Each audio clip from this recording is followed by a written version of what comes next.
Ministerul Apărării Naționale a trimis o echipă în Tulcea, acolo unde oamenii au fost treziți în toiul nopții de un mesaj RO alert. Verifică dacă vreo dronă a căzut pe teritoriul României după ce noaptea trecută sirenele au sunat din nou la granița cu Ucraina.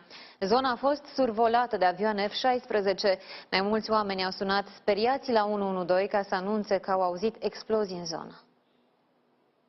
În cursul nopții trecute, 23 spre 24 iulie, s-a înregistrat o nouă serie de atacuri cu drone executate de Federația Rusă asupra unor obiective din Ucraina, în proximitatea frontierei cu România, în județul Tulcea, deci la Ismail în Ucraina. La ora 2:19, două aeronave F-16 au decolat